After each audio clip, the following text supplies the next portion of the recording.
Hello, কেমন আছো সবাই? বেশ কয়েকদিন আগে আমি তাজপুর ঘুরতে গেছিলাম। সেই রকম টাইমে আমি একটা টপ কিনেছিলাম। যারা অনেকটা ওই রিসেলিংয়ের বিজনেস করে, আদারওয়াইজ তারা অনেক সময় নিজেরা ড্রেসও বানায়। তো এমনই একজনের কাছ থেকে আমি ড্রেসটা কিনেছিলাম। প্রথমেই বলে রাখি, আমি নামটাম কিছুই বা ড্রেস আমি দেখাতেও চাই না এই ক্ষেত্রে, কারণ তার সঙ্গে আমার সম্পর্কটা খুবই ভালো। সো আমি কোনো রকম ড্রেসটা আপনাদের সামনে দেখিয়ে সেটাকে ভালো করে ইঞ্চি রিভিউ আমি দিতে চাই। আমার বক্তব্য এইটাই, আমি যার কাছ থেকে ড্রেসটা নিয়েছিলাম, ড্রেসটা পাওয়ার পর পুরোটা হতাশাপূর্ণ হয়ে গেছিলাম।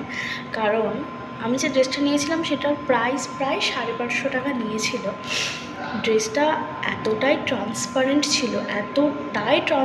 ছিল যে আমি যে কোনো ইনারের ওপর পরলে সে ভেতরটা আর কি বোঝা যাবে। আর ড্রেসটার এই সাইডগুলো থেকে এই পেছন দিকে যে ইলাস্টিক ছিল, সেই ইলাস্টিকটাকে আমরা একটা ইলাস্টিক ইউজ করার পর সেটা পুরনো হয়ে যাওয়ার পর যেমন ঢিলা হয়ে যায়, ইলাস্টিকটা একদম সেরকম। মানে আমি যদি এইরকমভাবে আমার ড্রেসটা পরি তো ইলাস্টিকটাকে পড়ে যাচ্ছে, সরে যাচ্ছে। থার্ড, ড্রেসটাই কোনো রকম ফিটিংস নেই। ড্রেসটাতে আমার ব্রেস্টের সব মাপ নিয়ে আমার এই ড্রেসটা বানানো, কিন্তু ড্রেসটাই কোনো রকম ফিটিংস নেই। আর আমি জানি সেই ড্রেসটা যদি আমি সুন্দরভাবে সেলাইও করি না, আমি কমফোর্টভাবে বাইরে কোনো সময়ই পরে যেতে পারবো না।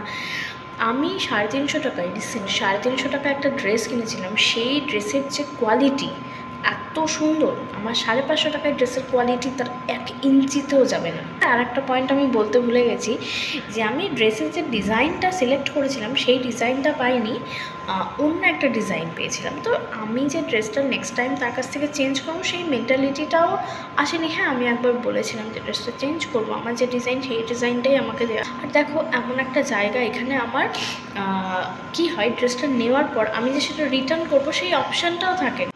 তো এটাই বলবো, রিয়েল ইমেজের সাথে যেটা ফটো ইমেজ থাকে সেটার মধ্যে মানে কি বলবো, দুটো ছবির ম্যাচটা যেন, দুটো জিনিসের যেন ম্যাচটা যেন একটু থাকে।